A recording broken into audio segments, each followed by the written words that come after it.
Good morning. We start our working day in the press center of Ukraine Crisis Media Center, and I give the floor to the Ministry of Defense spokesperson, Lieutenant Dmytro Gutsulyak, with information on activities of the Ministry of Defense over the last 4 days.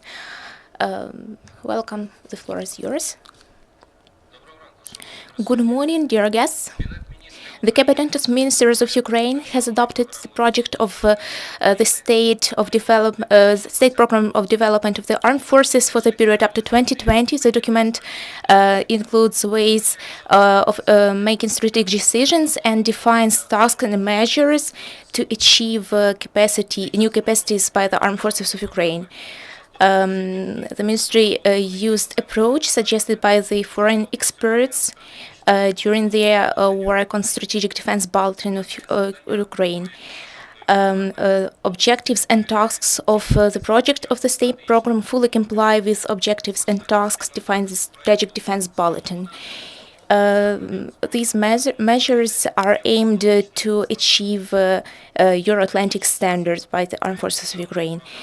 In the nearest time, the draft project will be analyzed by the National Security and Defense Council and passed for approval to the President of Ukraine, the Chief Commander of the Armed Forces of Ukraine. Today, in the press center of the Ministry of Defense, will be held a press conference for mass media representatives on this issue. During the press conference, information will be given as well on creation of United States Register of liable for military service. We invite the mass media representatives to visit the event. You can find more details on the official website of the ministry. This year, the Armed Forces of Ukraine continued to perform their combat tasks and at the same time to increase effective forces and to renovate combat capacity.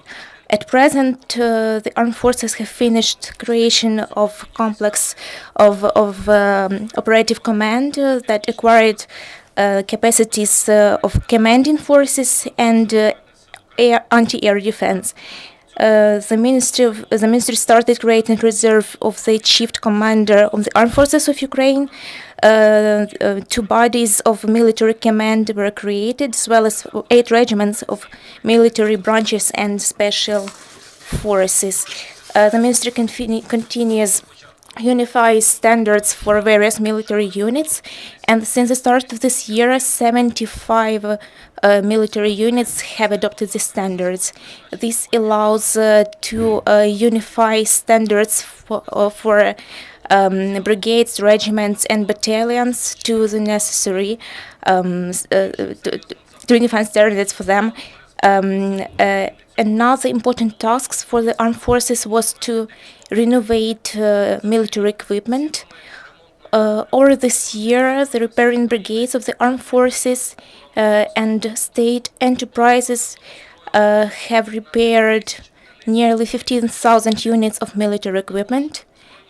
The armed forces have received nearly 1,000 units of ammunition and over 1,300 new and modernized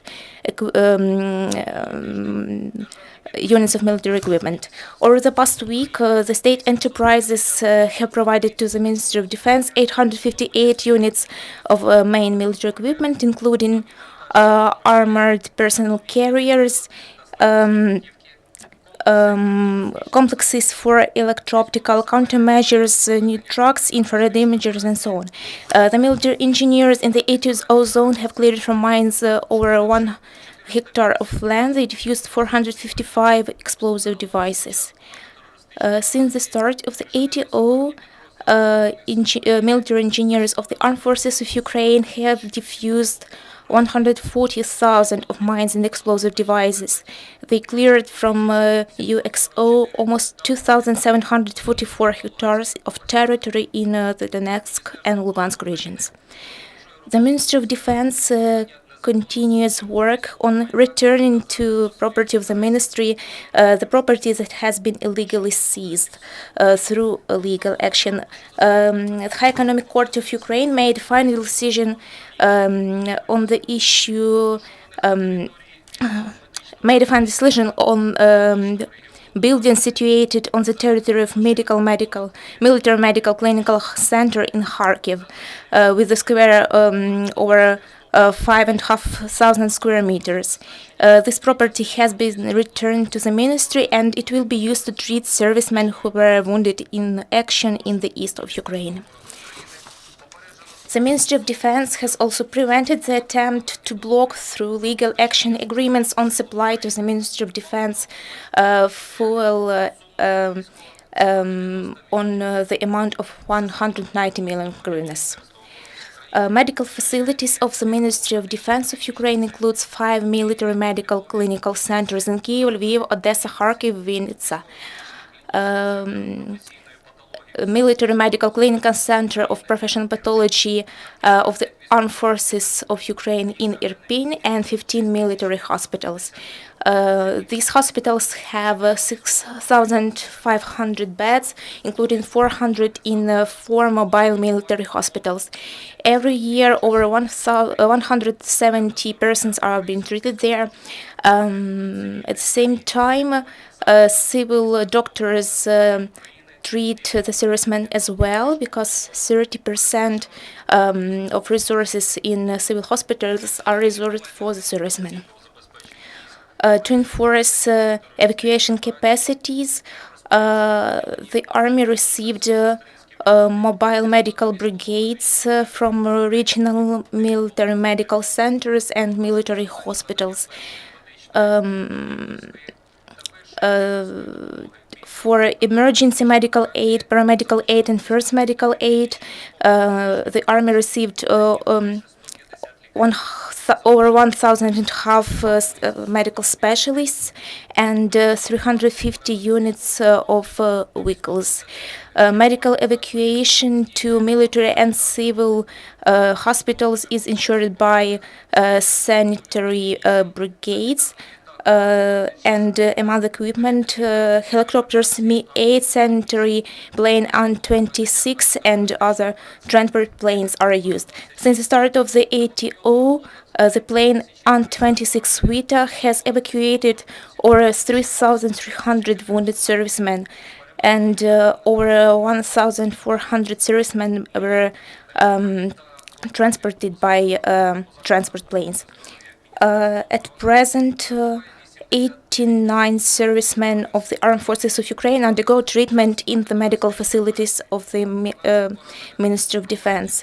12 wounded servicemen undergo treatment abroad, 6 of them in Germany, 2 in the USA, in Latvia, and in Italy. 49 ATO participants undergo rehabilitation in resort facilities. Since the start of this year, 1,116 servicemen underwent treatment there. Thank you. This is all for today. Thank you for the information. The next press conference of the Ministry of Defense will be held on Friday, the 30th of December. The next press conference will be at 11 o'clock on the opening of the United Analytical Center of Police in the Donetsk region.